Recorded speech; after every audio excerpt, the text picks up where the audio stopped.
friends, welcome to the world of Companies Act 2013. मैं professor Kunal Shah on behalf of J K Shah classes आप लोगों का स्वागत करता हूं towards the revisionary lectures of companies act 2013. Yes my dear friends, अभी तक हमने कंपनीज एक्ट के अंदर टोटल 6 चैप्टर्स को रिवाइज कर दिया है, जिसमें हमने चैप्टर नंबर 6 रिसेंटली बस लास्ट वीडियो में रिवाइज किया था. That was about registration of charges, जिसमें हमने सेक्शन नंबर 77 से लेकर सेक्शन नंबर 87 तक के प्रोविजंस को कवर किया था. आगे बढ़ते हैं towards the revisionary part of companies act 2013, and yes, in this video we are going to revise a chapter called as management and administration. ये पूरा का पूरा चैप्टर दिया गया है under chapter number 7 of companies act 2013.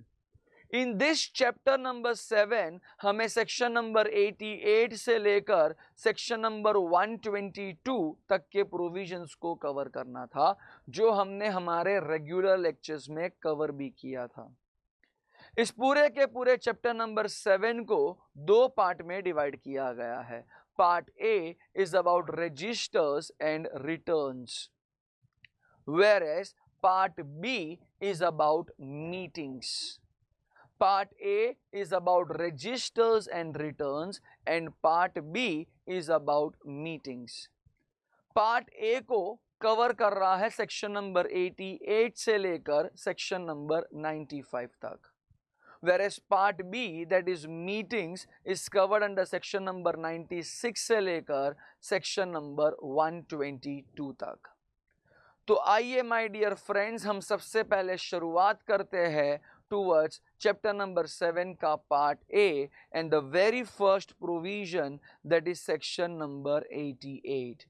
The very first provision, that is section number 88. Section number 88 बोलता है about register of members, register of debenture holders and register of other security holders. Law maker बोलता है कि boss company का जिम्मेवारी बनता है to maintain a register of members. फिर वो मेंबर इक्विटी शेयर्स होल्ड करे या प्रेफरेंस शेयर्स होल्ड करे, कंपनी का जिम्मेदारी बनता है to maintain a register of members. Law maker बोलता है कि अगर आपका कंपनी लिमिटेड बाय शेयर्स है, अगर आपका कंपनी लिमिटेड बाय शेयर्स है, तो फिर आपका company register of members maintain करेगा as per a form called as MGT1, as per a form called as MGT1. अगर मैंने बोला कि आपका company is not limited by shares, तो आपका कंपनी रजिस्टर ऑफ मेंबर्स के अंदर डिटेल्स डालेगा, that is for example name of the member along with their address, along with their pan card details. अगर वो मेंबर आर्टिफिशियल पर्सन है तो along with its corporate identification number. Nominee appointed है तो nominee का details, nominee का address etcetera. वो बंदा हमारे कंपनी में मेंबर कब बना, वो बंदा हमारे कंपनी में मेंबर कब तक रहने वाला है, उसने कोई प्रकार का गारंटी दिया है, वगैरह वगैरह डिटेल्स हमें रजिस्टर ऑफ मेंबर के अंदर डालना पड़ता है. लॉ मेकर बोलता है कि यदि आपका कंपनी डिबेंचर्स इशू किया रहेगा, तो फिर आपका कंपनी अलग से एक डिबेंचर होल्डर्स का रजिस्टर मेंटेन करेगा.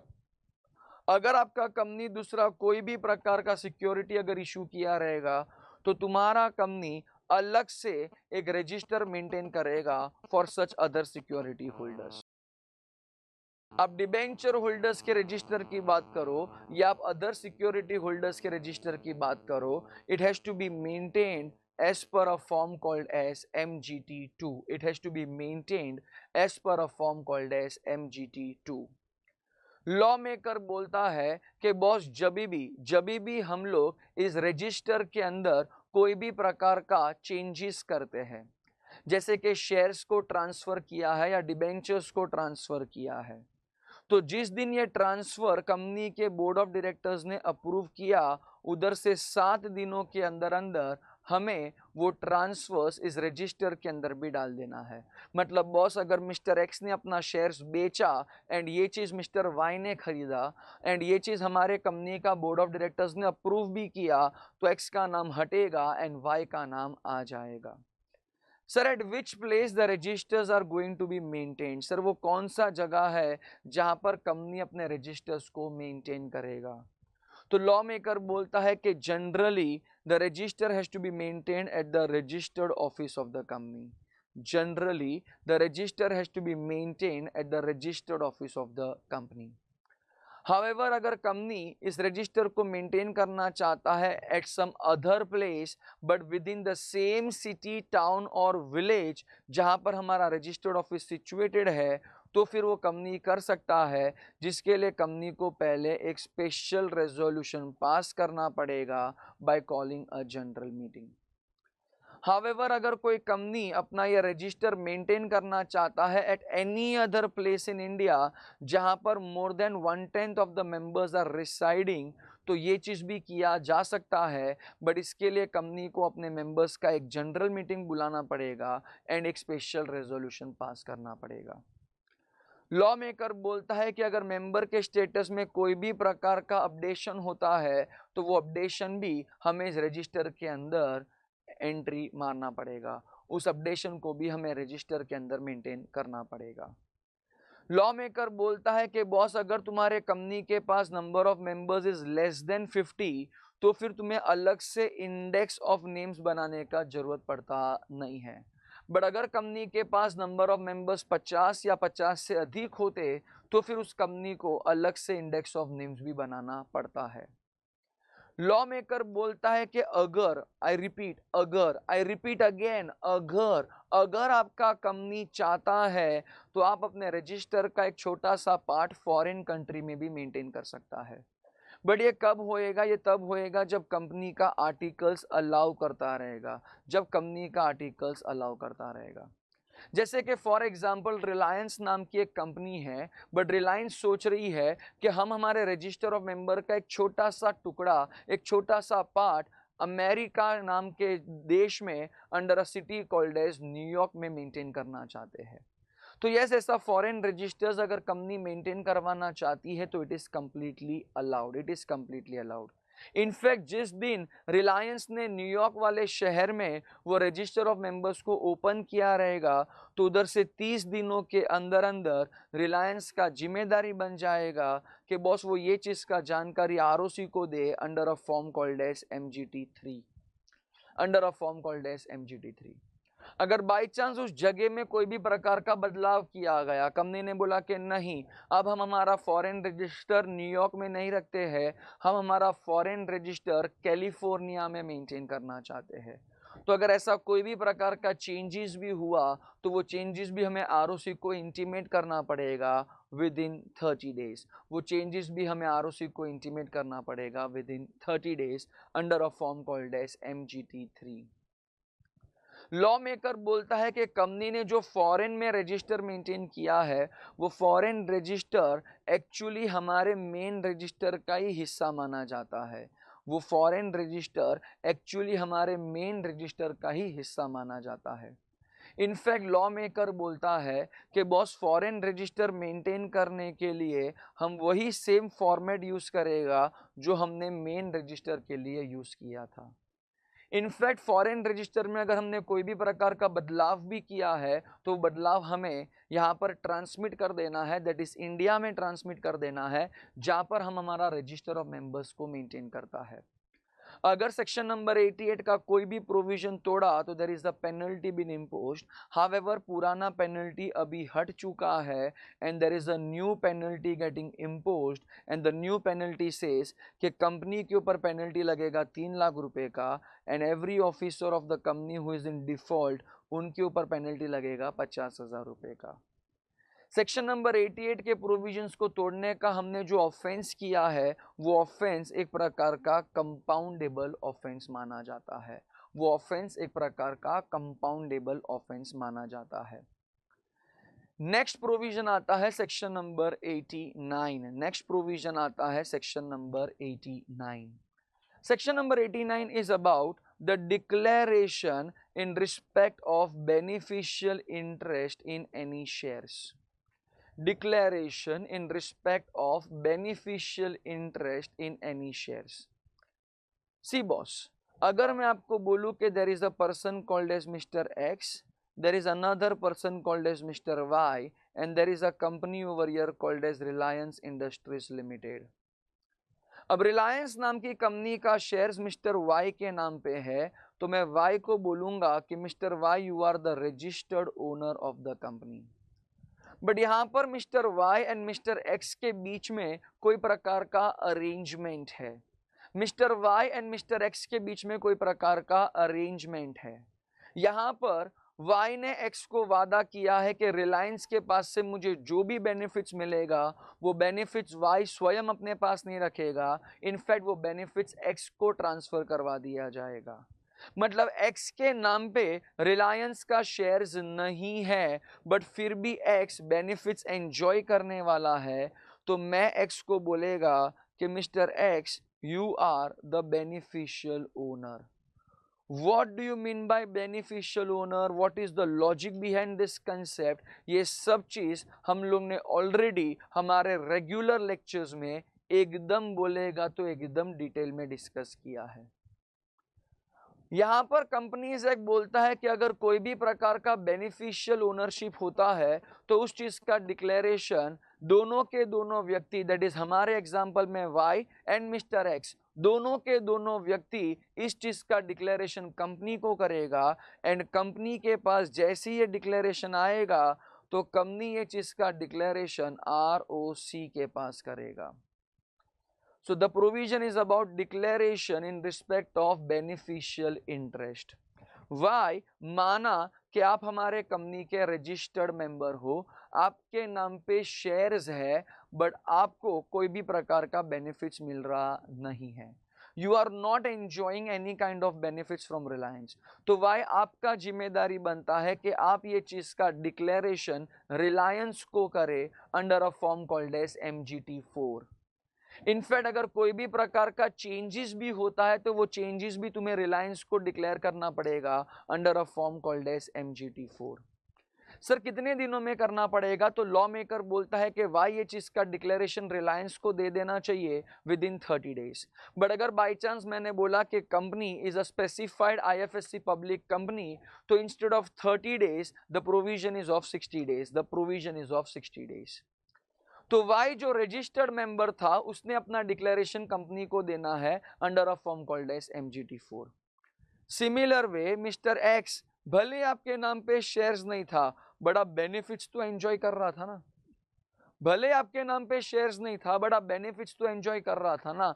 तो मिस्टर एक्स आपका जिम्मेदारी बन जाएगा कि आप ये चीज का डिक्लेरेशन रिलायंस को देंगे under a form called as MGT5 and ये डिक्लेरेशन दे देना पड़ेगा within a period of 30 days और 60 डेज एज द केस में बी. जैसे रिलायंस के पास ये डिक्लेरेशन आएगा इस पर MGT4 एंड MGT5, तो रिलायंस का जिम्मेदारी बन जाएगा कि वो ये चीज का डिक्लेरेशन ROC को दे under a form called as MGT6. Under a form called as MGT6. तो in short section number 89 deal करता है towards declaration in respect of beneficial interest. Both the parties, that is the person who is not having a beneficial interest as well as the person having a beneficial interest, will make their respective declarations to the company and the company will have to make respective declaration with the ROC. अगर by chance section number 89 के provisions का पालन नहीं किया तो there used to be a penalty. जो penalty अब पूरा का पूरा चेंज हो चुका है, जो पेनल्टी अब पूरा का पूरा चेंज हो चुका है. एंड नया वाला पेनल्टी बोलता है कि mister X and mister Y अगर आप फेल हो गए to provide the necessary declarations to the company, तो हम आपके ऊपर पेनल्टी लगा देंगे 50,000 रुपये का. In case of continuing failure, there will be a further penalty of 200 rupees each day, subject to a maximum penalty of 5 lakh rupees. In fact हमने company को जिम्मेदारी दिया था कि कंपनी आप ये चीज़ का जानकारी आरओसी के पास जरूर फाइल करे, बट अगर कंपनी ने ये जानकारी आरओसी के पास फाइल नहीं किया तो कंपनी के ऊपर as well as every officer who is in default will be asked to pay a penalty which will be 1000 rupees for each day during which the failure continues, subject to a maximum of 5 lakh rupees in case of a company and subject to a maximum of 2 lakh rupees in case of an officer in default. तो yes my dear friends, हमने अभी तक section number 88 and section number 89 के provisions को revise कर दिया है along with the recent amendments which are been given by ICAI under your RTP issued for December 2021 exams. आगे बढ़ते हैं towards the next part of this chapter, that is section number 90. Section number 90 बोलता है about the investigation of beneficial ownership of shares in certain cases, and certain cases over here is about the significant beneficial ownership, significant beneficial ownership, जिसको हम short में SBO बोलते हैं, जिसको हम short में एसबीओ बोलते हैं। एसबीओ वाला सिलसिला आपको दिखेगा in case of partnership firm और in case of a charitable trust. जैसे कि for example there is a partnership firm जिन्होंने हेवी पैसा इन्वेस्ट किया है inside the company, but being a partnership firm shares उनके नाम पे नहीं आ सकता है, तो शेयर्स यहाँ पर पार्टनर्स के नाम पे रहेगा बट फर्म के नाम पे नहीं रहेगा। तो who are the owners of the shares? The partners. But ये शेयर्स के ऊपर जो भी बेनिफिट्स आता रहेगा वो बेनिफिट्स एक्चुअली फर्म एंजॉय करेगा एंड नॉट द पार्टनर्स। वो benefits the firm as a whole enjoy करेगा and not the partners individually. तो यहां पर जब भी आप एक कंपनी के एसबीओ होते हो तो आपका जिम्मेदारी बनता है कि आप ये चीज को रिपोर्ट करो टू द कंपनी। मतलब यहां पर हमारे एग्जाम्पल में पार्टनरशिप फर्म ये चीज कंपनी को इंटीमेट करेगा कि भैया हम आपके कंपनी के एसबीओ है। एसबीओ बोलेगा तो हम आपके कंपनी के अंदर बेनिफिशियल ओनरशिप रखता है which is of at least 10%, which is of at least 10%। ना 25% नहीं रखना है, it has to be now as 10%, it has to be now as 10%। अगर आपके पास कंपनी के अंदर कोई बेनिफिशियल ओनरशिप है which is of at least 10% or more, तो you are considered to be a significant beneficial owner। तो yes, आपका जिम्मेदारी बन जाएगा to make the declaration to the company, and company over here is termed as reporting company। Law maker बोलता है कि company एक अलग से रजिस्टर मेंटेन करेगा अबाउट दिस एसबीओ। इनफैक्ट इस एसबीओ वाले रजिस्टर के अंदर हम उस बंदे का नाम, उसका डेट ऑफ बर्थ, उसका एड्रेस, उसका अदर डिटेल्स भी स्पेसिफाई करेगा। In fact this register is kept open for inspection. कोई भी कंपनी का मेंबर ये वाले रजिस्टर को इंस्पेक्ट कर सकता है by paying some nominal fees. यहाँ पर रिपोर्टिंग कंपनी को जैसे ही पता चलता है एसबीओ के बारे में तो रिपोर्टिंग कंपनी का जिम्मेदारी बन जाता है कि वो आरओसी के पास एक रिटर्न फाइल करे, वो आरओसी के पास एक रिटर्न फाइल करे।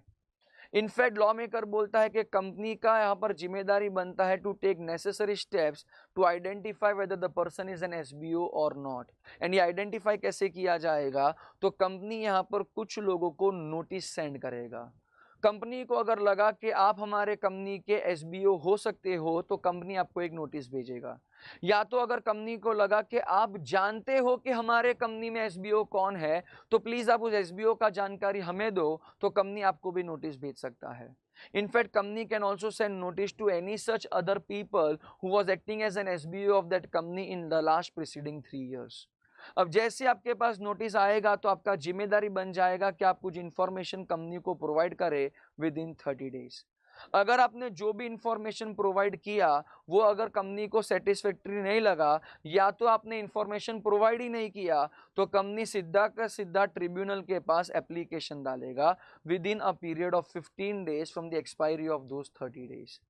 जैसे ट्रिब्यूनल के पास यहाँ पर मैटर जाएगा तो ट्रिब्यूनल दोनों के दोनों पार्टीज को अपॉर्चुनिटी ऑफ बीइंग हर्ड का मौका देगा एंड ट्रिब्यूनल यहाँ पर उस केस का रफा दफा करेगा with in a period of 60 days। Tribunal बोल सकता है कि बॉस यहाँ पर कंपनी ने आपके पास से जानकारी प्राप्त करने का कोशिश किया कि वेदर यू आर एसबीओ और नॉट, बट फिर भी आपने जानकारी नहीं दिया। तो चलो एक काम करते हैं कि आपके पास जो भी शेयर्स है उस कंपनी का, उसके ऊपर हम कोई ना कोई प्रकार का रेस्ट्रिक्शंस अटैच कर दें। अगर आपको ट्रिब्यूनल का डिसीजन अच्छा नहीं लगा, means you are acting as an agreed party by the order of tribunal, तो आप ट्रिब्यूनल के पास जा सकते हो within a period of 1 year and आप बोल सकते हो कि ट्रिब्यूनल जी गलती हो गया, प्लीज आप हमारे रेस्ट्रिक्शंस के अंदर कोई रिलैक्सेशंस डालो या हमारे रेस्ट्रिक्शंस को लिफ्ट अप करो। यहां पर अगर सेक्शन नंबर 90 का प्रोविजन तोड़ा, फॉर एग्जांपल कंपनी ने आपको पूछा था कि whether you are an SBO और नॉट, बट आपने कोई प्रकार का जानकारी दिया ही नहीं, तो आपके ऊपर यहां पर एक पेनल्टी लग जाएगा, आपके ऊपर यहां पर एक पेनल्टी लग जाएगा। क्या पेनल्टी लगेगा? तो लॉ मेकर बोलता है penalty will be of 50,000 rupees and in case of continuing default it will be of ₹1,000 each day subject to a maximum penalty of 2 lakh rupees. Company ने यहां पर आपको पूछा था कि भले ही आप एसबीओ नहीं हो बट आप जानते हो कि एसबीओ कौन है, तो उसका जानकारी दो। बट फिर भी अगर आपने कोई गलत इंफॉर्मेशन कंपनी को प्रोवाइड किया तो आपके ऊपर सेक्शन नंबर 447 लगाया जाएगा, that is towards penalty for fraud. Law maker बोलता है कि कंपनी का जिम्मेदारी बनता है अलग से एसबीओ का रजिस्टर मेंटेन करने का एंड ये रजिस्टर को इंस्पेक्ट करने का मौका देने का to the members of the company. अगर ऐसा कोई प्रोविजन तोड़ा है तो हम कंपनी के ऊपर पेनल्टी लगाएगा 1 लाख रुपए का and in case of continuing default 500 रुपया per day subject to a maximum penalty of 5 lakh rupees. जो भी ऑफिसर इन डिफॉल्ट होएगा हम उसके ऊपर पेनल्टी लगाएगा 25,000 रुपीज। कंटिन्यूइंग डिफॉल्ट के लिए 200 रुपया अलग से लगेगा each day subject to maximum penalty of 1 lakh rupees, subject to a maximum penalty of 1 lakh rupees. Next आता है सेक्शन नंबर 91 जो बोलता है about the power to close the register of members, power to close the register of debenture holders and power to close the register of other security holders। ये power क्यों होता है, company register को close क्यों करती है, ये सब चीज का हमने डिटेल में लॉजिक समझा था during our regular lectures. But right now we are upon the revisionary part, तो इतना याद रखना कि एक कंपनी एक साल में मैक्सिमम 45 डेज के लिए अपना रजिस्टर क्लोज कर सकती है। So in 1 year the company can close its registers for a period of maximum 45 days। But अगर कंपनी ने सोचा कि हम एक साथ 45 डेज के लिए रजिस्टर क्लोज रखना चाहते हैं तो ये अलाउड नहीं है। At a stretch the register cannot be kept closed for a period exceeding 30 days। हाँ, तुम अगर टुकड़े टुकड़े में रजिस्टर को क्लोज करवाना चाहोगे तो in 1 year you are allowed to close the register for maximum period of 45 days. But अगर आप एट अ स्ट्रेच रजिस्टर्स को क्लोज रखना चाहोगे तो it can not be remaining closed for a period exceeding 30 days. जब भी कोई company अपने रजिस्टर को क्लोज करेगा तो एटलीस्ट 7 डेज बिफोर एक नोटिस जरूर देना पड़ेगा। The company will require to give the notice to its members as well as public at large if the company is a public company and the notice should be given at least 7 days before closing the register. Law maker बोलता है कि अगर section number 91 का provision तोड़ा तो per day के हिसाब से 5,000 रुपए का पेनल्टी लगेगा subject to maximum penalty of ₹1 lakh, subject to a maximum penalty of ₹1 lakh. Last provision under part A जो हमें रिवाइज करना है that is section number 92 which is about annual return. हाँ जी my dear friends, every company has to file an annual return with the ROC. In fact अगर आप एक 1% company हो, आप एक स्मॉल कंपनी हो, तो आप अपना annual return form number MGT 7A के हिसाब से फाइल करोगे and there are various details which are required to be given inside annual return एंड ये सारे के सारे डिटेल्स को हमने हमारे रेगुलर लेक्चर्स में अंडरस्टैंड किया था। There is a detail towards FII। अगर हमारे कंपनी में कोई FI ने इन्वेस्ट किया है तो हमें FI के प्रति बहुत सारा इन्फॉर्मेशन देना पड़ता था, बट वो सारा इन्फॉर्मेशन अभी से हटा दिया गया है। सिर्फ हमें FI के बारे में बताना है कि बॉस FI ने हमारे कंपनी में इन्वेस्ट किया है या नहीं किया है। लॉ मेकर बोलता है कि बॉस यहाँ पर अगर आपका कंपनी 1% कंपनी है या स्मॉल कंपनी है या any other class of company which is prescribed है तो आपका कंपनी यहाँ पर अब्रीज्ड फॉर्म में भी एनुअल रिटर्न बना सकता है। अब्रीज्ड बोलेगा तो समराइज्ड वे। एनुअल रिटर्न के ऊपर सिग्नेचर हमारे कंपनी के डायरेक्टर का लगेगा along with company secretary. But अगर कंपनी ने कंपनी सेक्रेटरी अपॉइंट ही नहीं किया है तो बॉस तुम्हें कंपनी सेक्रेटरी इन प्रैक्टिस को अप्रोच करना पड़ेगा एंड उसका सिग्नेचर लाना पड़ेगा। बट यदि आपका कंपनी 1% कंपनी है, या तो स्मॉल कंपनी है, या तो private company which is a startup company, आप लोगों का एनुअल रिटर्न आप ही के कंपनी का कंपनी सेक्रेटरी साइन करेगा। बट अगर कंपनी के पास कंपनी सेक्रेटरी नहीं है तो फिर आपको कंपनी सेक्रेटरी इन प्रैक्टिस को अप्रोच करने का भी जरूरत नहीं है, आप सीधा का सीधा डायरेक्टर के पास से सिग्नेचर ले सकते हो। लॉ मेकर बोलता है कि एनुअल रिटर्न का एक समराइज पार्ट हमें बोर्ड रिपोर्ट में लगाना पड़ेगा। एनुअल रिटर्न का एक समराइज पार्ट हमें बोर्ड रिपोर्ट में लगाना पड़ेगा। ये एनुअल रिटर्न हमें आरओसी के पास फाइल करना पड़ेगा within 60 days from the date on which the AGM was called. अगर हमने एजीएम बुलाया था for example on 15th of July 2021, तो उधर से 60 दिनों के अंदर अंदर हम ये एनुअल रिटर्न आरओसी के पास जमा कर देंगे। सर अगर बाई चांस हमारा कंपनी एनुअल जनरल मीटिंग ही नहीं बुलाया होता, देख एनुअल जनरल मीटिंग तो बुलाना पड़ता है, बट अगर नहीं भी बुलाया ना, फिर भी आपको एनुअल रिटर्न आरओसी के पास फाइल करना पड़ेगा within 60 days from the date which was the last date of calling the AGM. And AGM बुलाने का लास्ट डेट जनरली 30 सितंबर होता है। तो बॉस अगर एजीएम बुलाया, उधर से 60 डेज में आप आरओसी के पास जाओ, एनुअल रिटर्न फाइल करो। बट अगर एजीएम बुलाया ही नहीं है तो भी आपको आरओसी के पास एनुअल रिटर्न तो फाइल करना ही पड़ेगा, एंड आपको एनुअल रिटर्न फाइल करना पड़ेगा within 60 days from the last date before which the AGM should have been called, along with the reasons कि हमने एजीएम क्यों नहीं बुलाया, अलोंग विद द रीजंस कि हमने एजीएम क्यों नहीं बुलाया। अगर यहाँ पर हमने कोई भी प्रोविजंस का कॉन्ट्राविन किया तो यहाँ पर भी पेनल्टीज को चेंज किया गया है, यहाँ पर भी पेनल्टीज को चेंज किया गया है। Company as well as officer in default के ऊपर पेनल्टी लगेगा 10,000 रुपए का, एंड जितना दिन डिफॉल्ट कंटिन्यू रहेगा पर डे 100 रुपया अलग से, subject to maximum of 2 lakh rupees upon a company and 50,000 in case of officer in default. अगर कंपनी सेक्रेटरी इन प्रैक्टिस ने कोई भी प्रकार का यहाँ पर मस्ती किया है तो उनके ऊपर जो पेनल्टी लगता था वो चेंज होकर अभी नया पेनल्टी आ चुका है 2 लाख रुपीस का, नया पेनल्टी आ चुका है 2 लाख रुपीस का।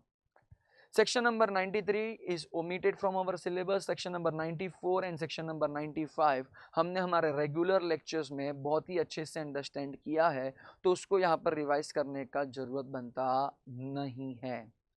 तो यस माय डियर फ्रेंड्स, हमने यहाँ पर चैप्टर नंबर 7 का जो पार्ट ए है उसको हमने डिटेल में रिवाइज कर दिया है। तो आइए दोस्तों आगे बढ़ते हैं towards the next part of this chapter, that is chapter number 7 का part B which deals with meetings, जहां पर हमें सेक्शन नंबर 96 से लेकर सेक्शन नंबर 122 तक के प्रोविजंस को समझना है। तो यस माय डियर फ्रेंड्स, यहाँ पर जब मैं बोलूँ मीटिंग्स, यहाँ पर जब मैं बोलूँ मीटिंग्स, तो we are over here to talk about general meetings. We are over here to talk about general meetings. ना भैया ना, हम बोर्ड मीटिंग्स का जिक्र यहाँ पर करने वाले नहीं हैं। बोर्ड मीटिंग्स का जिक्र फाइनल सीए लेवल पे किया जाएगा। At our inter CA level we need to focus upon general meetings. यहाँ पर हम जानते हैं कि there are two types of general meetings. One is annual general meeting and another is extraordinary general meeting. सबसे पहले हम एनुअल जनरल मीटिंग के कंसेप्ट को रिवाइज करेंगे, जहां पर हमें section number 96, 97, 99 and section number 121 के प्रोविजंस को कवर करना है। जी हाँ दोस्तों, लॉ मेकर बोलता है कि every company every year shall call annual general meeting. आपका कंपनी पब्लिक कंपनी हो, आपका कंपनी प्राइवेट कंपनी हो, we don't care. Every company every year annual general meeting बुलाएगा, मतलब बुलाएगा।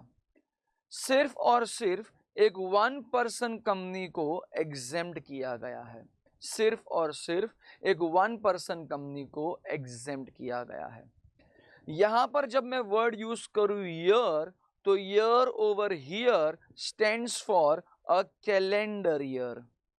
Year over here stands for calendar year. मतलब 1 जनवरी से लेकर 31 दिसंबर के बीच में, 1 जनवरी से लेकर 31 दिसंबर के बीच में हमें हमारे मेंबर्स का एक जनरल मीटिंग बुलाना पड़ता है. एंड इस मीटिंग को हमें हर साल बुलाना पड़ता है. And that meeting is called as annual general meeting. Annual general meeting बुलाने का proper authority board of directors के पास होता है. It is the board of directors of the company who have got a proper authority to call annual general meeting. Sir, annual general meeting बुलाने का main object क्या होता है? Sir, what is the कारण जिसके कारण कंपनी को annual general meeting बुलाना पड़ता है? तो लॉ मेकर बोलता है कि देयर आर टू मेन कारण जिसके कारण हमें हमारे मेंबर्स का एनुअल जनरल मीटिंग बुलाना पड़ता है. The very first object of calling an annual general meeting is to safeguard the interest of shareholders of the company. देखो बॉस, कंपनी के अंदर shareholders are the persons who are considered to be the owners of the company. They have got the ultimate control over the company. तो boss, ये share holders को at least साल में एक बार तो मिलना पड़ता है in order to review the working of the company during the previous year. पिछले साल कंपनी ने क्या गुल खिलाए उसके कामकाज को रिव्यू करने के लिए, अरे भैया साल में एक बार तो मिला करो. एंड साल में एक बार जब मेंबर्स लोग मिलते हैं तो उस मीटिंग को हम एनुअल जनरल मीटिंग कहते हैं. लॉ मेकर बोलता है कि कंपनी का पहला पहला साल एंड पहला पहला एनुअल जनरल मीटिंग, कंपनी का पहला पहला साल एंड पहला पहला annual general meeting. First annual general meeting company को बुला लेना पड़ेगा with in 9 months from the close of financial year. मतलब जैसे ही फाइनेंशियल ईयर क्लोज होता है उधर से 9 months के अंदर कंपनी को अपना फर्स्ट एनुअल जनरल मीटिंग बुलाना पड़ेगा. सर, अगर हम 9 months में नहीं बुला पाएंगे तो क्या आप हमें कोई प्रकार का एक्सटेंशन दिला सकते हो क्या? लॉ मेकर ने बोला नहीं, no extension is possible in case of first annual general meeting. In fact law maker क्या बोलता है कि अगर तुमने तुम्हारा first annual general meeting proper तरीके से बुला लिया तो जिस साल में तुम्हारा कंपनी इनकॉर्पोरेट हुआ रहेगा उस कैलेंडर ईयर में तुम्हें एनुअल जनरल मीटिंग बुलाने का जरूरत नहीं है. Because annual general meeting will be called on the next calendar year, because financial year के हिसाब से बुलाना है. जैसे कि फॉर एग्जांपल हमारे कंपनी का डेट ऑफ इनकॉर्पोरेशन था जुलाई 2020, तो हमारा सबसे फर्स्ट फाइनेंशियल ईयर खत्म होता है 31 मार्च 2021. उधर से 9 महीना गिनेगा तो इट इज कमिंग अराउंड दिसंबर 2021. तो हमें दिसंबर 2021 के पहले पहले एनुअल जनरल मीटिंग बुला लेना है. बट यहाँ पर अगर हमने दिसंबर के पहले पहले फर्स्ट एनुअल जनरल मीटिंग बुला लिया तो in the previous year, that is the previous calendar year 2020 में हमने अगर एनुअल जनरल मीटिंग नहीं भी रखा तो भी चलेगा. इनफैक्ट लॉ मेकर बोलता है कि subsequent annual general meeting, law maker बोलता है कि सब्सिक्वेंट एनुअल जनरल मीटिंग हमें बुला लेना पड़ेगा maximum with in 6 months from the close of the financial year. जैसे ही फाइनेंशियल ईयर क्लोज हो जाएगा उधर से 6 महीने के अंदर अंदर हमें सब्सिक्वेंट एनुअल जनरल मीटिंग बुला लेना पड़ेगा. सर, अगर हम 6 महीने में नहीं बुला पाए तो लॉ मेकर ने बोला कि अगर आपके पास कोई स्पेशल रीजंस होएगा तो फिर आपको फर्दर मैक्सिमम 3 महीने का एक्सटेंशन दिया जा सकता है. बट याद रखना, कोई भी दो एनुअल जनरल मीटिंग के बीच में मैक्सिमम गैप 15 महीने का हो सकता है, उससे लंबे का गैप अलाउ किया जा सकता नहीं है. यहाँ पर लॉ मेकर बोलता है कि कंपनी को तो एनुअल जनरल मीटिंग साल भर साल हर साल सालों साल बुलाना ही पड़ता है. The only exception case was in case of a 1 person company. यहाँ पर डिपार्टमेंट ऑफ कॉरपोरेट अफेयर्स ने एक बहुत तगड़ा क्लैरिफिकेशन दिया है कि अगर बाई चांस कंपनी ने कोई भी प्रकार का ऑडिट वाला काम खत्म नहीं करवाया, if there is any kind of delay in completion of the audit of the annual accounts, तो कंपनी ऐसा नहीं बोल सकती है कि हमारे पास स्पेशल रीजन है, हमें आप एक्सटेंशन दे दो. No, this does not falls under the category called as a special reason. Sir company annual general meeting बुला तो लेता है, but sir annual general meeting में कंपनी क्या क्या बिजनेस एक्टिविटीज को ट्रांजैक्ट करता है? तो लॉ मेकर बोलता है कि एनुअल जनरल मीटिंग में ऑर्डिनरी बिजनेस एक्टिविटीज भी ट्रांजैक्ट होते हैं एंड स्पेशल बिजनेस एक्टिविटीज भी ट्रांजैक्ट होते हैं. What do you mean by ordinary business matters? तो लॉ मेकर बोलता है कि ऑर्डिनरी बिजनेस मैटर्स बोलेगा तो any kind of business matter towards adoption of accounts, towards declaration of dividends, appointment of directors and appointment and fixing remuneration of auditors. ये चार में से अगर हम कोई भी सिचुएशन को डिस्कस करने वाले हैं इन अ जनरल मीटिंग, तो हम बोलेंगे कि boss it is a meeting called for discussion of N ordinary business matter. अच्छा, अगर यहाँ पर इन चार के अलावा दूसरा कोई भी बिजनेस मैटर हमने यहाँ पर डिस्कस करने का सोचा, तो it is considered to be a special business matter. It is considered to be a special business matter. तो ऑर्डिनरी बिजनेस मैटर बोलेगा तो adoption of accounts, declaration of dividend, appointment of directors, appointment of auditors and fixing remuneration of auditors. अच्छा, जब मैं बोलूं कि company ने इस चार कारण के अलावा मीटिंग बुलाया है, तो समझ जाने का कि it is a meeting called for some special business activity. Law maker बोलता है कि जब भी कोई company extraordinary general meeting बुलाता है, जब भी कोई company extraordinary general meeting बुलाता है, तो एक्स्ट्रा ऑर्डिनरी जनरल मीटिंग जब भी कंपनी ने बुलाया है, तो it is always and always to be assumed it is been called for some special business matter. It is been called for some special business matter. Next rule आता है about the day for holding the annual general meeting. कौन से दिन पे company annual general meeting बुला सकता है? Law maker बोलता है कि कंपनी एनुअल जनरल मीटिंग कोई भी दिन पे बुला सकता है except a national holiday. National holiday के अलावा दूसरा कोई भी दिन चलेगा, which means annual general meeting एक नेशनल हॉलीडे के दिन पे बुलाना चाहिए नहीं. सर हमने हमारे कंपनी का एनुअल जनरल मीटिंग बुलाया था ना, तब वो नेशनल हॉलीडे नहीं था, बट फिर अगर सडनली उस दिन को नेशनल हॉलीडे डिक्लेयर हुआ, तो फिर क्या हमारे कंपनी का फॉल्ट माना जाएगा क्या? लॉ मेकर बोलता है नहीं, बिकॉज जिस दिन तुमने अपना एनुअल जनरल मीटिंग शेड्यूल किया था it was not a national holiday, but फिर अगर सडनली उस दिन को नेशनल हॉलीडे डिक्लेयर किया जाता है, तो उसमें कंपनी का कोई भी प्रकार का फॉल्ट माना जाता नहीं है. लॉ मेकर बोलता है कि अगर ये वाला जो प्रोविजन है that is about the day for holding N AGM, इस रूल से अगर तुम्हारे कंपनी को एग्जेम्पशन चाहिए, तो यहाँ पर तुम्हें सेंट्रल गवर्नमेंट के कुछ कंडीशंस को फुलफिल करना पड़ेगा, तो शायद से सेंट्रल गवर्नमेंट आपको इस रूल से एग्जेम्पशन दे सकता है.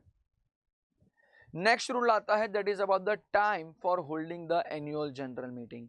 कौन से वक्त पे एनुअल जनरल मीटिंग रखा जाएगा?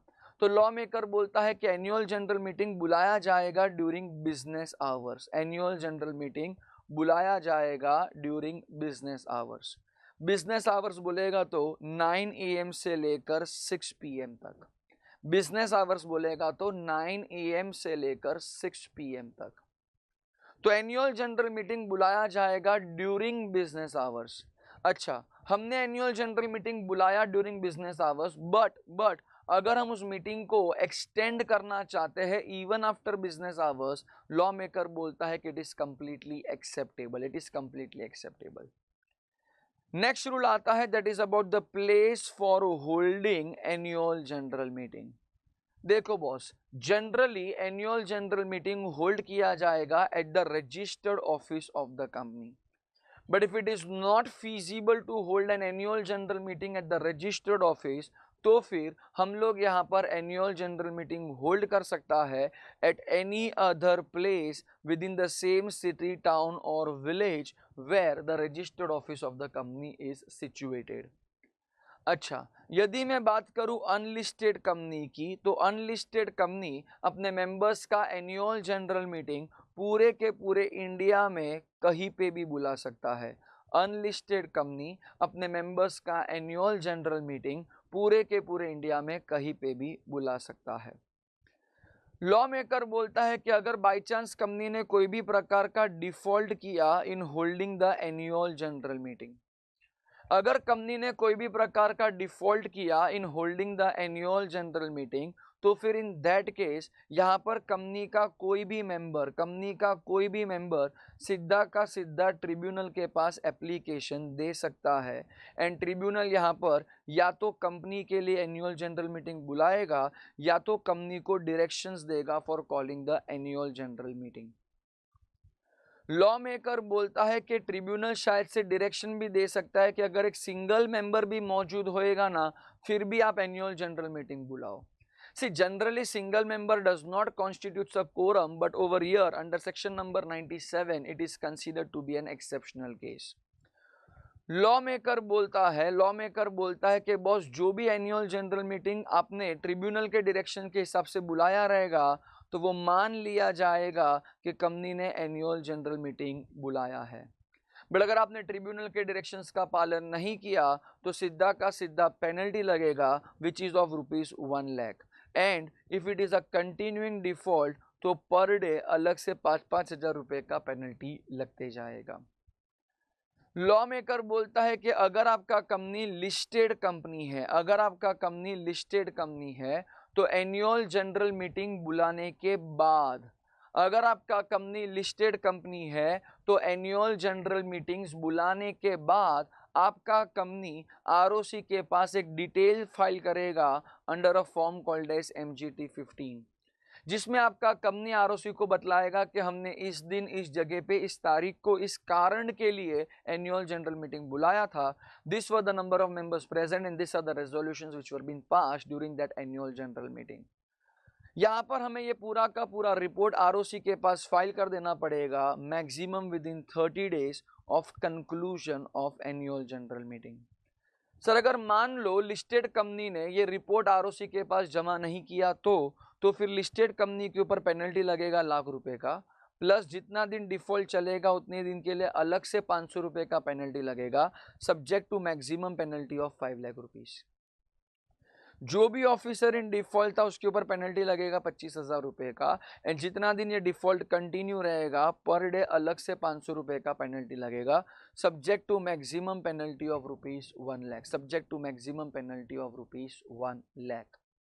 तो यस माय डियर फ्रेंड्स, हमने यहाँ पर पूरा का पूरा एनुअल जनरल मीटिंग के कंसेप्ट को वाइंड अप किया।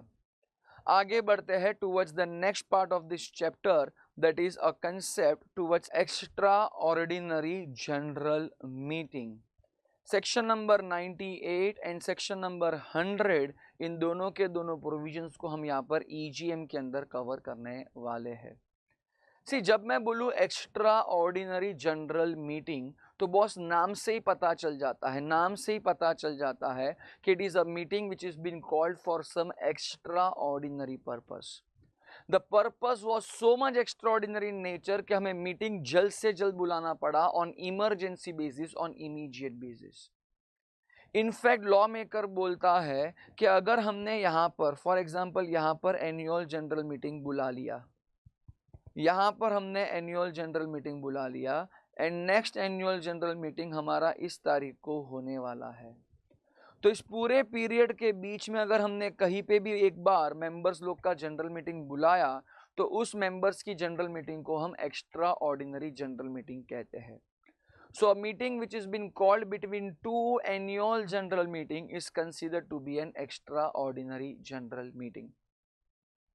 एक्स्ट्रा ऑर्डिनरी जनरल मीटिंग या तो बोर्ड ऑफ डायरेक्टर्स स्वयं बुलाएंगे अपने मर्जी से, या तो किसी के कहने पे, या तो किसी के रिक्वेस्ट पे।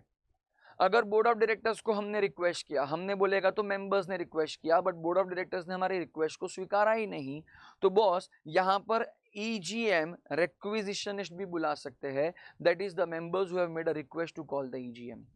And EGM can also be called by NCLT. EGM can also be called by NCLT.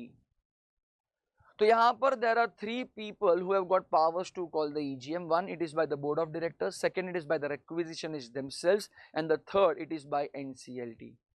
जब मैं बोलूं कि कंपनी के बोर्ड ऑफ डायरेक्टर्स ने स्वयं EGM बुलाया है तो उसे हम सुमोटो कहते हैं. सुमोटो बोलेगा तो एट इट्स ओन मोशन, मतलब कंपनी के बोर्ड ऑफ डायरेक्टर्स ने अपने मर्जी से EGM बुलाया है.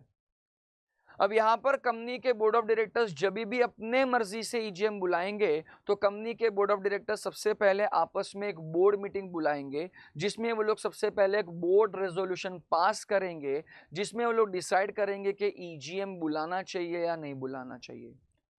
इनफैक्ट जब भी कोई कंपनी अपने मेंबर्स का जनरल मीटिंग बुलाएगा तो उस जनरल मीटिंग को बुलाने से पहले कंपनी को एक बोर्ड मीटिंग बुलाना पड़ेगा एंड बोर्ड मीटिंग में एक बोर्ड रेजोल्यूशन पास करवाना पड़ेगा, फिर ही कंपनी अपने मेंबर्स का जनरल मीटिंग बुला सकती है. लॉ मेकर बोलता है कि अगर कंपनी के कुछ मेंबर्स बोर्ड ऑफ डायरेक्टर्स को रिक्वेस्ट करते हैं कि we would like to call an EGM for our company for the following matters.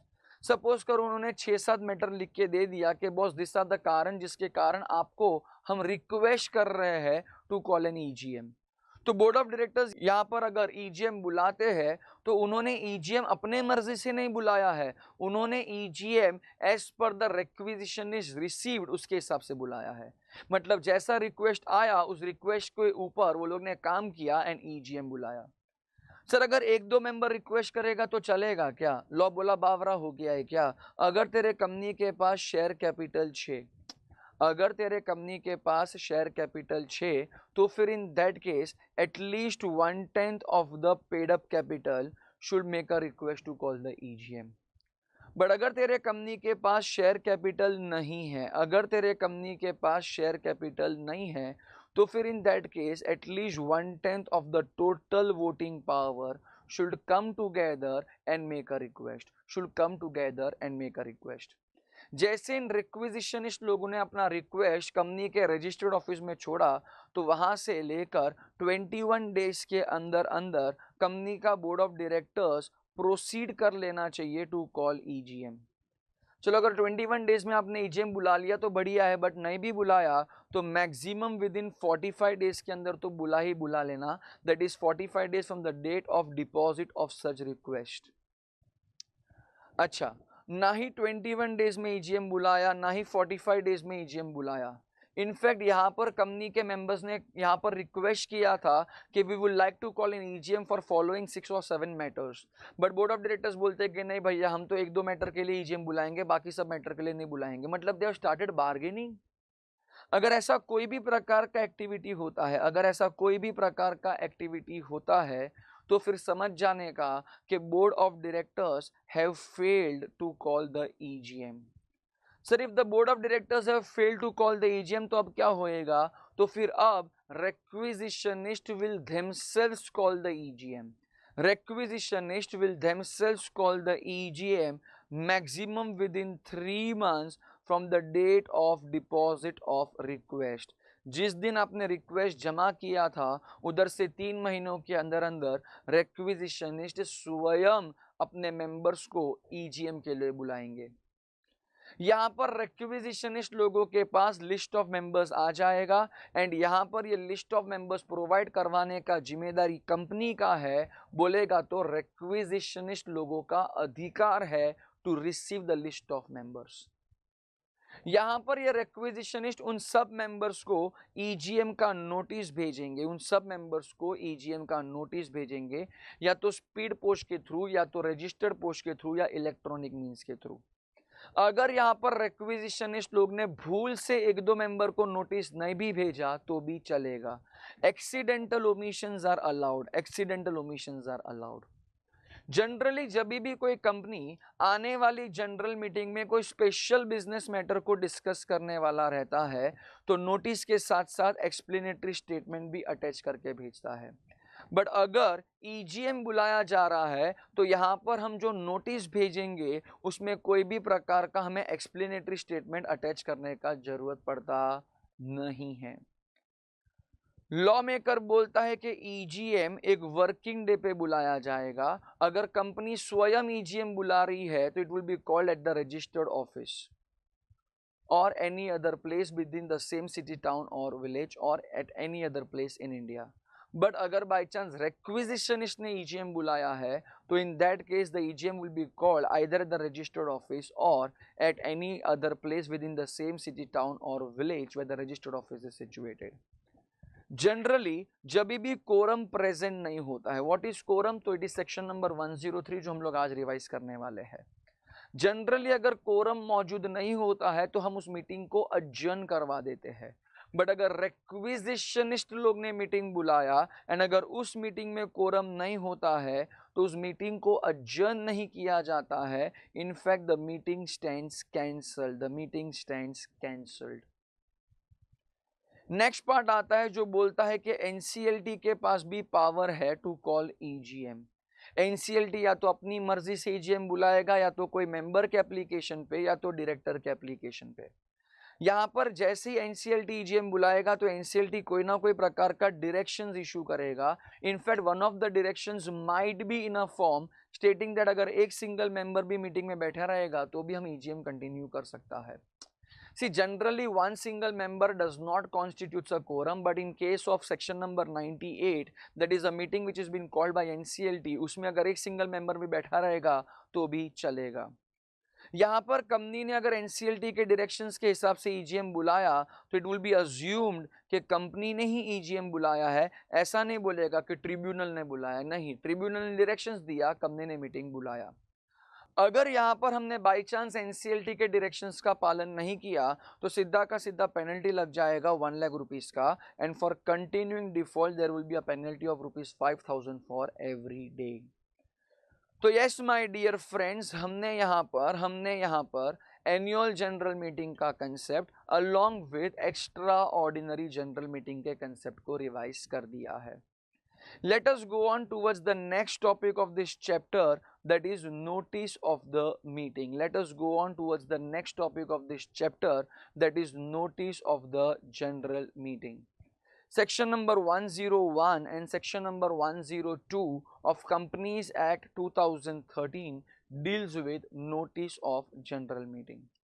ये जो वर्ड है ना, वर्ड नोटिस, ये वर्ड नोटिस एक्चुअली डिराइव हुआ है फ्रॉम अ लैटिन टर्म नोटिशिया, जिसका मतलब होता है नॉलेज देना।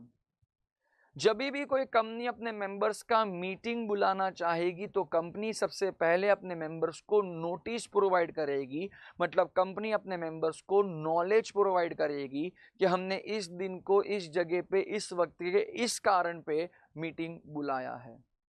यहाँ पर जो भी नोटिस दिया जाएगा it should be a proper notice, which means the notice should be given at least 21 clear days before the meeting. जब मैं बोलूँ क्लियर डेज तो इसका मतलब होता है कि जिस दिन हमने नोटिस भेजा था उस दिन को काउंट नहीं करते हैं, जिस दिन को मीटिंग होने वाला है उस दिन को भी काउंट किया जाता नहीं है। मतलब हमें यहाँ पर इन 2 दिन को एक्सक्लूड कर देना पड़ता है। अगर हमने नोटिस ईमेल के थ्रू भेजा तो बढ़िया है, बट अगर हमने बाई चांस नोटिस पोस्ट के माध्यम से भेजा है तो it will take 48 hours to travel from one place to another place, तो even those 48 hours will be excluded from the meaning of the word called as clear days. तो over here company should give a notice of at least 21 clear days before the meeting.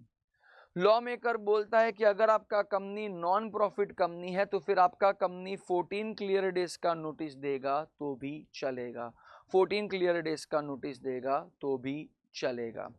Over here law maker बोलता है कि अगर by chance आप लोगों ने short notice दिया, मतलब the period of notice was lesser than 21 clear days और 14 clear days as the case में बी, जनरली नॉट अलाउड होता है। बट अगर आपके कंपनी के मेंबर्स ने कंसेंट दिया है, कितने मेंबर्स का कंसेंट चाहिए, तो not less than 95% of the members.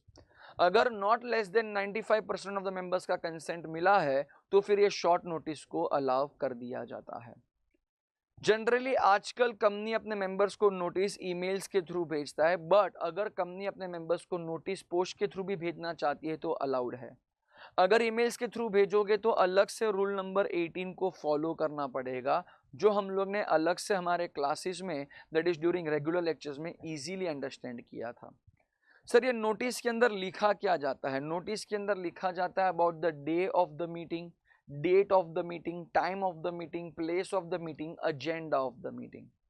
अब देख, मीटिंग बुलाने का एजेंडा या तो ऑर्डिनरी बिजनेस मैटर होएगा या तो स्पेशल बिजनेस मैटर होएगा। अगर मैंने बोला कि अगर ये 4 चीज का डिस्कशन होने वाला है तो it is to be considered as an ordinary business matter. But अगर ये 4 चीज के अलावा दूसरा कोई भी चीज का डिस्कशन होने वाला रहेगा तो it will be considered as a special business matter. तो देख, अगर ये 4 चीजों का जिक्र किया जाने वाला है ड्यूरिंग द मीटिंग तो it is called as an ordinary business matter. But ये 4 के अलावा दूसरा कोई भी बिजनेस मैटर होएगा तो it will be considered as a special business matter. याद रखना, सेक्शन नंबर 102 क्लियरली बोल दिया है कि जब भी अपकमिंग जनरल मीटिंग में कोई स्पेशल बिजनेस मैटर डिस्कस होने वाला है तो फिर कंपनी जनरल मीटिंग के नोटिस के साथ साथ एक्सप्लेनेटरी स्टेटमेंट्स भी अटैच करके देगा। जनरल मीटिंग के नोटिस के साथ साथ कंपनी एक्सप्लेनेटरी स्टेटमेंट्स भी अटैच करके दे देगा। Explanatory statements will be helping the members to take the decisions in a well mannered way, to take the decisions in a easy way।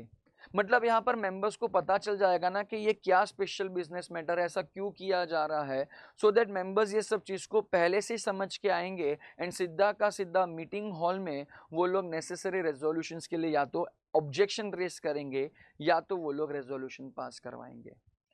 अगर by chance तुम्हारा company आने वाली general meeting में special business matter के बारे में discussion करने वाला है बट उन्होंने कोई भी प्रकार का एक्सप्लेनेटरी स्टेटमेंट अटैच नहीं किया तो फिर आपके कंपनी का प्रमोटर या डायरेक्टर या मैनेजर या कोई भी केएमपी या उनके रिलेटिव्स के ऊपर पेनल्टी लग जाएगा। कितने का पेनल्टी लगेगा? 50,000 रुपया या तो 5 times the amount of benefit which they have arrived whichever is higher. Either 50,000 रुपया या तो 5 times of benefits which they have arrived by not sending an explanatory statement whichever is higher. ये notice हमें भिजवाना पड़ेगा to every member of the company. अगर by chance member का death हो चुका है बट यहाँ पर उस मेंबर का शेयर उसके लीगल रिप्रेजेंटेटिव के नाम पे ट्रांसफर होने वाला है तो हमें उसके लीगल रिप्रेजेंटेटिव को भी नोटिस भेजना पड़ेगा। The notice will also be send to the auditors, to the directors and even to the preference share holders. हाँ, प्रेफरेंस शेयर होल्डर्स को हम नोटिस जरूर भेजेंगे but preference share holders generally don't have a right to vote in a general meeting. हाँ, कुछ कुछ situations थे जिधर preference share holders will be having a right to vote and वो सिचुएशंस क्या थे वो हमने ऑलरेडी सेक्शन नंबर 47 में रिवाइज कर दिया है। तो यस माय डियर फ्रेंड्स, हमने यहाँ पर एक कंसेप्ट को वाइंड अप किया, that was the concept towards notice of the general meeting. So let us move on towards the next concept of this chapter, that is quorum of general meetings. The concept is given under section number 103 of Companies Act 2013. Yes my dear friends, whenever we talk about quorum, quorum stands for minimum number of members personally present in a general meeting. Minimum number of members personally present in a general meeting. See, when I say members personally present, which means proxies who are attending the meeting on behalf of our members, those proxies won't be counted in quorum. Yes, proxies are never counted in quorum. Okay. If the shares are being jointly held and all the joint shareholders are attending the general meeting, then in that case we have to only count one of them. We have to count only one of them. A preference shareholder is never ever counted in quorum. A preference shareholder is never ever counted in quorum. But if the meeting is being called wherein the rights of preference shareholders are going to get affected, so in that case the preference shareholders will be having a voting rights and then yes, it will be counted in quorum. Over here the lawmaker says that a quorum for a private company is minimum 2 members personally present, whereas quorum for a public company depends upon the number of members the public company has got. If the public company has got up to 1000 members, then the quorum required is 5 members personally present. However, if the number of members are more than 1000 but lesser than equal to 5000, then the quorum required is 15 members personally present. But when I say the number of members are more than 5000, then the quorum required in that public company is 30 members personally present. See, generally proxies are not counted in quorum. But when I say you are a proxy of an artificial person, then yes, you are counted in quorum. When I say you are a proxy of a president of India or you are a proxy of a state governor, so yes, you will be counted in quorum. See, whenever you are acting as a proxy has got certain limitations. But when I say you are a proxy of an artificial person, or when I say you are a proxy of a president of India, or you are a proxy of a state governor, then the limitations which are there upon a proxy, such limitations are not been applicable upon the proxies of such persons. Whenever there is a lack of quorum, the meeting will get adjourned. The meeting will get adjourned. Option 1, it will be getting adjourned to the next week, same time, same day, same place. Or else option number 2, it will be getting adjourned to some another day, another time, another place as determined by the board of directors. Generally, because of lack of quorum, the meeting gets adjourned. But if the meeting was being called by the requisitionist, and if in that meeting there was a lack of quorum, then the meeting won't get adjourned. In fact, the meeting will stand cancelled. Lawmaker says that whenever the company had called a meeting, they might have given a notice to its members. Yes, that's so true. But अगर यहाँ पर मैं आपको बोलूं कि boss company ने meeting बुलाया था बट लैक ऑफ कोरम हुआ एंड मीटिंग को अजन करना पड़ा, तो अजन मीटिंग में वापस से क्या हमें मेंबर्स को नोटिस देना पड़ेगा क्या? तो लॉ मेकर बोलता है कि जी हाँ, अगर मीटिंग को अजन किया जाता है तो उस सिचुएशन में भी हमें मेंबर्स को नोटिस देना पड़ेगा, which should not be less than 3 days. अच्छा, ये नोटिस हम देंगे through a newspaper advertisement which will B one in English newspaper and another in English newspaper. अगर अजर्न मीटिंग में भी कोरम प्रेजेंट नहीं हुआ तो we will be waiting for half an hour, and फिर भी अगर कोरम प्रेजेंट नहीं हुआ then we can start the meeting with the number of members present itself will be constituting a quorum, provided it is 2 or more, provided the members present are 2 or more, तो ही फिर हम लोग ये meeting start कर सकते हैं. अगर बिना कोरम का हमने कोई रेजोल्यूशन पास किया है तो सॉरी, हम उस रेजोल्यूशन को इनवैलिड मानते हैं. Sir, can a single member constitute a quorum? Law maker बोलता है no, a single member does not constitute a quorum. But exceptional case number 1 जो हमने ऑलरेडी सेक्शन नंबर 97 में देख लिया था under annual general meeting, exceptional case number 2 जो हमने ऑलरेडी देख लिया था in case of section number 98. तो there are total 4 exceptional cases जहां पर one single member will still be considered to be a valid quorum. Generally a single member does not constitute quorum for the meeting, but these 4 are the exceptional cases wherein even a single member will be considered to be a quorum. So yes, my dear friends, we have revised a topic towards quorum for the meeting. आगे बढ़ते हैं towards the next concept, that is proxies. Section number 105 of Companies Act 2013. Section number 105 of Companies Act 2013 deals with the provisions of proxies. Law maker बोलता है कि proxy का यहाँ पर 2 अलग अलग मीनिंग बनता है. प्रॉक्सी का सबसे पहला मीनिंग बनता है कि बॉस ऐसा कोई व्यक्ति जो मेंबर के बिहाफ पे मीटिंग अटेंड करेगा एंड मीटिंग में वोट करेगा. एंड यहाँ पर हमने जिस डॉक्यूमेंट के माध्यम से उस व्यक्ति को अपॉइंट किया है, even that document is to be considered as a proxy form. See, if I am a member of a company called as Reliance industries Limited, तो यस, मेरा अधिकार बनता है उस मीटिंग को अटेंड करना एंड मेरा अधिकार बनता है उस मीटिंग में वोट करना. बट अगर by chance due to some unavoidable circumstances मैं अगर रिलायंस की जनरल मीटिंग अटेंड नहीं कर पा रहा है, तो यहाँ पर मैंने प्रॉक्सी के रूप में साहिल नाम के व्यक्ति को अपॉइंट किया। तो कुणाल शाह कौन है? Kunal Shah is the member of that company. Kunal Shah कौन है boss? Kunal Shah is the member of that company. अच्छा भैया, बट मैं तो मीटिंग में नहीं जा पा रहा है, तो मैंने यहाँ पर साहिल नाम के व्यक्ति को अपॉइंट किया एज अ प्रॉक्सी। मैंने यहाँ पर साहिल नाम के व्यक्ति को अपॉइंट किया एज अ प्रॉक्सी।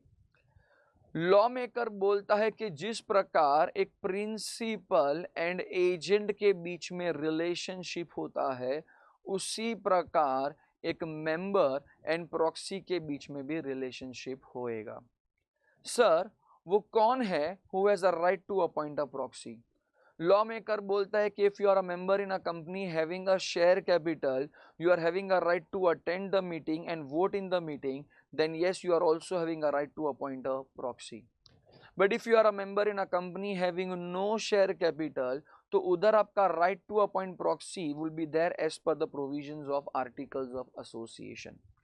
सर, क्या जरूरी है हमने जिस व्यक्ति को एज अ प्रॉक्सी अपॉइंट किया वो व्यक्ति कंपनी का मेंबर ही होना चाहिए? नहीं, मैंने किधर बोला था कि Sahil is also the member of Reliance. तो जरूरी नहीं है कि प्रॉक्सी भी कंपनी का मेंबर होना चाहिए। बट अगर मैं नॉन प्रॉफिट कंपनीज की बात करूं, तो यस, नॉन प्रॉफिट कंपनी में हम जिस व्यक्ति को एज अ प्रॉक्सी अपॉइंट करते हैं, I repeat, non profit company में हम जिस व्यक्ति को एज अ प्रॉक्सी अपॉइंट करते हैं, यस, वो प्रॉक्सी कंपनी का मेंबर होना जरूरी है। वो बंदा कंपनी का मेंबर होना जरूरी है। अगर मैंने यहां पर साहिल को एज अ प्रॉक्सी अपॉइंट किया है, तो साहिल, आप एक साथ 50 मेंबर्स को रिप्रेजेंट कर सकते हो। One proxy can represent simultaneously 50 members. But Sahil, आप याद रखना, आप कभी भी more than 10% of the total share capital को रिप्रेजेंट कर सकते नहीं हो। अगर मैंने बोला कि Kunal Shah is holding 20% shares of Reliance industries limited, हाँ, अगर साहिल सिर्फ मेरे अकेले का प्रॉक्सी वाला रोल प्ले करने वाला है तो फिर चलेगा। बट अगर साहिल ने सोचा है कि वो मल्टीपल मेंबर्स के लिए एज अ प्रॉक्सी का रोल प्ले करने वाला है, तो साहिल, आप एक साथ मैक्सिमम 50 मेंबर्स को रिप्रेजेंट कर सकता है, but subject to a maximum limit of 10% towards the total share capital. Law maker बोलता है जब कंपनी ने आपको जनरल मीटिंग का नोटिस भेजा रहेगा, उसी नोटिस में स्पेसिफाई किया रहेगा about your right to appoint the proxy. If the member wants to appoint a proxy, तो मेंबर यहां पर अपने प्रॉक्सी का डिटेल्स कंपनी को भिजवा देना चाहिए at least 48 hours before the meeting. Law maker बोलता है कि proxy form should be in a return form. यहां पर it should be signed by the person who is appointing the proxy. If the shares are jointly held, then it should be signed by all the joint share holders. अगर आपने इन 3 requirements को fulfil किया, but अगर आपका articles कुछ अलग ही level का कंडीशंस का बात करता है, तो सॉरी, अगर आपने उन कंडीशंस को फुलफिल नहीं भी किया ना, तो भी चलेगा, because this 3 are the most important provisions towards appointment of proxies. Law maker बोलता है कि जब भी आप एक प्रॉक्सी के रूप में काम करते हो, तो आपके ऊपर कोई ना कोई प्रकार का लिमिटेशंस लग जाता है। बट याद रखना, ये जो भी लिमिटेशंस हम लोग समझने वाला है, this limitations are not applicable upon a proxy of an artificial person, proxy of president of India and proxy of a state governor. अच्छा, proxy does not have a right to speak in a meeting. मतलब साहिल, जब आप मेरे behalf पे meeting attend करोगे, you are not allowed to speak in that meeting. Over here law maker बोलता है कि अगर बाय चांस पोल डिमांड हो रहा है, तो yes, proxy can also demand a poll and proxy उधर वोट भी कर सकता है। बट अगर voting by show of hands होएगा, तो फिर proxy voting by show of hands में पार्टिसिपेट कर सकता नहीं है। हम प्रॉक्सी को कभी भी कोरम में नहीं गिनते हैं। यहाँ पर प्रॉक्सी कभी भी प्रॉक्सी लिस्ट इंस्पेक्ट नहीं कर सकता है, and yes, a proxy is also not allowed to inspect the minutes book of the general meetings. there is a concept over here which talks about revocation of proxy. अगर मैंने यहाँ पर एक नए प्रॉक्सी का डिटेल्स कंपनी के पास जमा करवा दिया at least 48 hours before the meeting, तो साहिल का appointment as a proxy gets revoked. या तो अगर स्वयं मैं उस मीटिंग को अटेंड करता हूं एंड उस मीटिंग में मैं वोट करता हूं तो साहिल का appointment as a proxy gets revoked. या तो अगर बाय चांस मेंबर मर जाता है या मेंबर बावरा हो जाता है या तो मेंबर ने अगर अपने शेयर्स को ट्रांसफर करवा दिया, तो even in all that situation the proxy gets revoked. Sir अगर हमें एक प्रॉक्सी का लिस्ट इंस्पेक्ट करना है तो inspection of a proxy list can be done only and only by the members and such inspection is allowed only 24 hours before the meeting and right up to the conclusion of the meeting। मतलब जब meeting चालू होएगा उसके 24 घंटे पहले members proxies list inspect कर सकते हैं एंड यहाँ पर वो लोग प्रॉक्सीज लिस्ट को इंस्पेक्ट कर सकते हैं till the conclusion of the meeting. तो यस माय डियर फ्रेंड्स, हमने एक और कंसेप्ट को यहाँ पर वाइंड अप कर दिया and that was a concept towards proxy. So let us move on ahead towards the next concept of this chapter, that is about votings। Yes my dear friends, section number 106 से लेकर section number 110, section number 106 से लेकर section number 110 तक का provisions हमें यहाँ पर खत्म करना है। However, there are various procedures for votings। ये पूरे के पूरे प्रोसीजर्स को हमने ऑलरेडी एकदम इन डेप्थ में हमारे रेगुलर लेक्चर्स में ऑलरेडी अंडरस्टैंड किया था। यहाँ पर we are just going to revise about the part called as votings. Yes my dear friends, voting अगर बाय शो ऑफ हैंड्स के थ्रू होता है तो यहाँ पर रूल बोलता है 1 member 1 वोट के हिसाब से। Generally this is the best तरीका of doing votings. However votings electronic means के थ्रू भी हो सकता है। अगर हमने बोला वोटिंग इलेक्ट्रॉनिक मीन्स के माध्यम से होने वाला है तो उसमें 2 पॉइंट्स का जिक्र करना पड़ेगा। One is something towards remote e voting and another is something towards instant polls. यहाँ पर पोल भी डिमांड किया जा सकता है। The poll can be demanded either by the chairman himself या तो as per the request made by the members and the proxies who are present in the meeting। Whenever there is a voting by poll, the rule says 1 share 1 vote।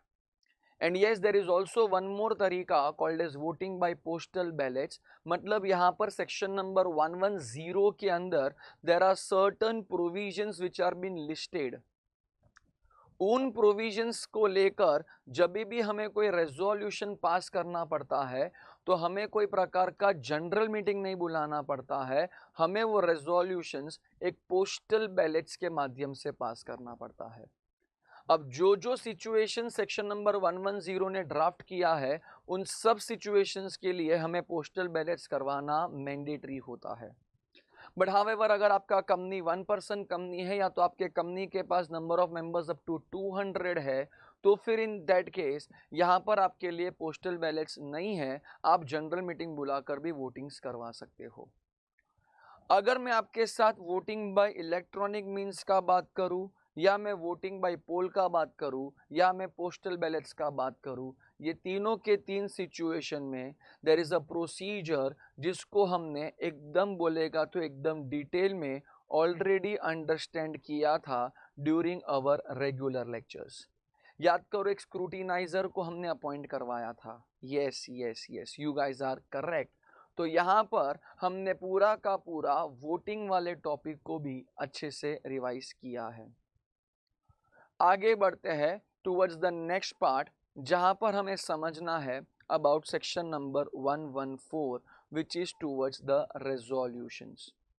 दो प्रकार के resolution होते हैं, एक होता है ऑर्डिनरी रेजोल्यूशन एंड दूसरा होता है स्पेशल रेजोल्यूशन। कौन सा रेजोल्यूशन कब पास करना है, it is pre determined by the law.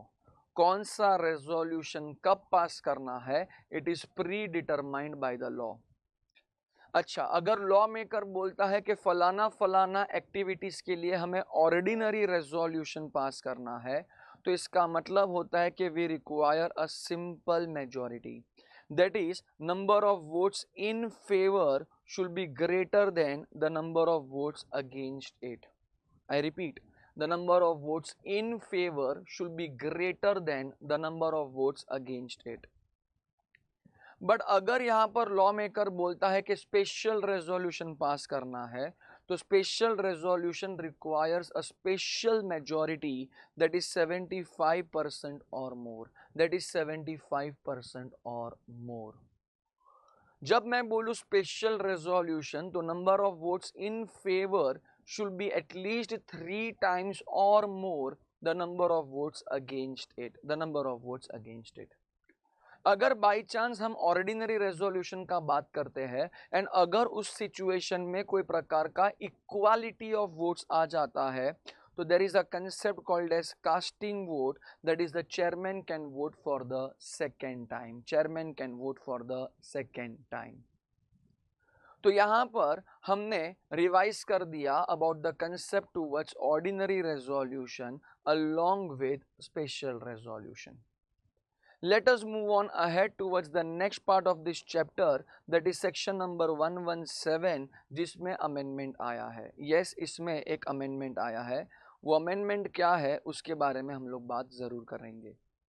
Section number 117 बोलता है about the registration of certain resolutions and registration of certain agreements with ROC.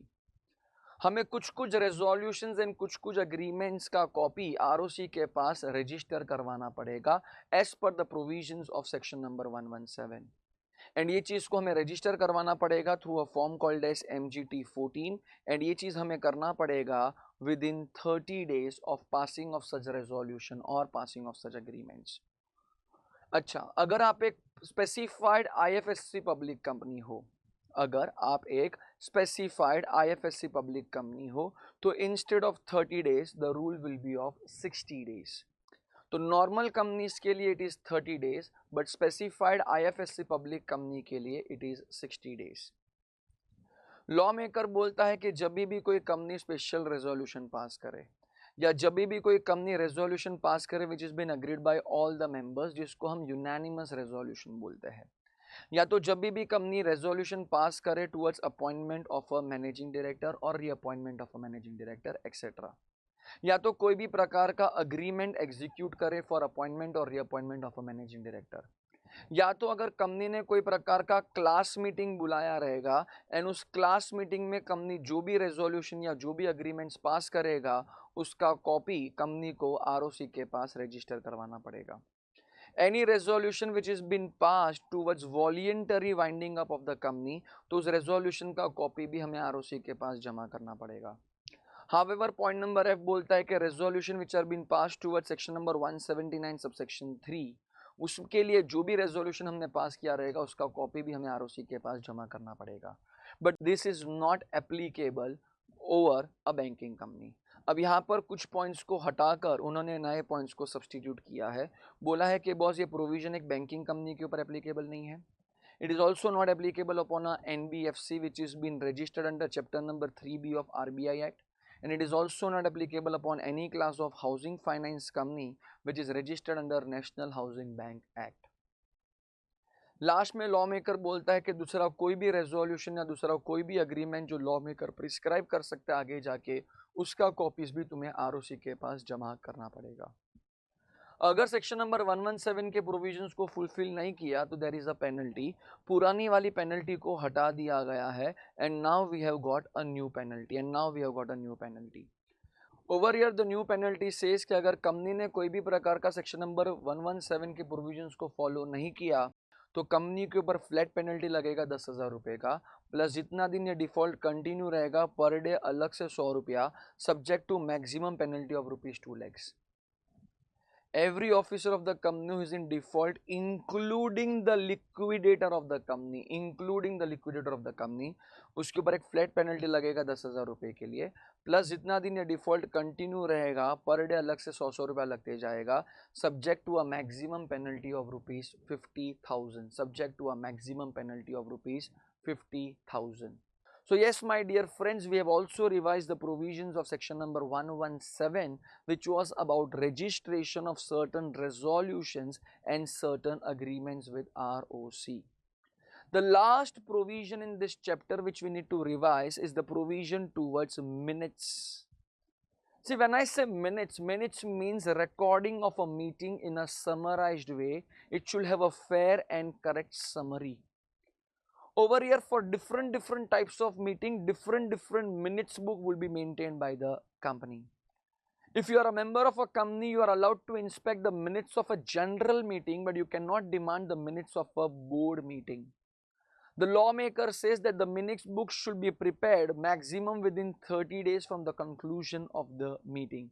During the meeting, if the recording is done in a summarized way, in a rough way, it is allowed. But the moment the meeting gets concluded, from that day, within 30 days, it should be under a fair and correct summary. Over here, for different types of meeting, the company will be having a different minutes book. The minutes book should always and always been signed. The minutes book should always and always been signed. The lawmaker says each page of every minute book should be initialed or signed, and the last page of the minutes book should be dated and signed. See, if you're talking about a board meeting, then the minutes of a board meeting will be signed by the chairman of that board meeting. However, if it is not possible, then it can also be signed by the chairman of the next board meeting. But if you're talking about the minutes of a general meeting, then generally the minutes of a general meeting will be signed by the chairman of that general meeting. But if the chairman has died or has become incapable to enter into a contract, then the minutes can be signed by any director who is authorized by the board of directors. If any resolution which was been passed by postal ballot, then even that resolution has to be entered inside the minutes book, and it will be signed by the chairman of the board of directors. But if it is not possible to get it signed by the chairman of the board of directors within 30 days of passing of such resolution by postal ballots, then in that case any director of the company can sign it on behalf of the board, provided it is authorized by the board of directors. Over here inside the minutes, we need to provide the correct and fair summary. Any kind of appointments done during the meeting, it should be included inside the minutes. Over here, if you talk about the minutes of a board meeting or a committee of a board meeting, then the directors who are present in that meeting, their name should be included. And if any director who was not giving their consent for any kind of resolution, even their name should be included. Over here, any kind of defamatory statement passed against any person, or anything which is irrelevant or immaterial, or anything which is detrimental to the interest of the company, then such information should not be recorded inside the minutes book. It is purely the decision of the chairman to decide which all things should be included inside the minutes book and which all things should not be included inside the minutes book. Generally, the minutes book will be preserved at the registered office of the company, but however, if the board of directors feels that they want to preserve it at some another place, then yes, it can also be preserved at some another place. Generally, the minutes book will be preserved for permanent basis, and it will be under the custody of the company secretary or any director who is authorized by the board of directors. Any kind of tampering done with the minutes, any kind of mischief or any kind of tamperings done with minutes is not allowed. If got caught, then in that case you will be punishable with imprisonment for a term which may extend to 2 years, plus you will be also asked to pay a penalty of rupees 25,000, but which may also extend to up to rupees 1 lakh. A member of a company is allowed to inspect the minutes book. In fact, you can also demand the copies of the minutes book. If you're demanding an inspection, it is free of cost, but if you wanted to get something called as a hard copy, then yes, it is chargeable. The fees can be determined by the articles of the company, which will say that the fees per page should not be exceeding rupees 10. The day when you demand a copy, the company shall provide you the copy within 7 days from the day when you requested these copies. Over here, if any kind of default is been made, then in that case you can directly approach to the tribunal. And the tribunal will guide the necessary orders and directions upon the company and its officers in default. So yes, my dear friends, we have successfully completed the revisionary part about a topic called as chapter number 7, which was a slight big chapter as compared to other chapters. We have divided this chapter into two parts, that is part A was about the registers and returns and part B was about the general meetings. I hope so you guys have enjoyed this entire revisionary lectures. Meet you soon for the next chapter, that is chapter number 8, declaration and payment of dividend. Thank you so much.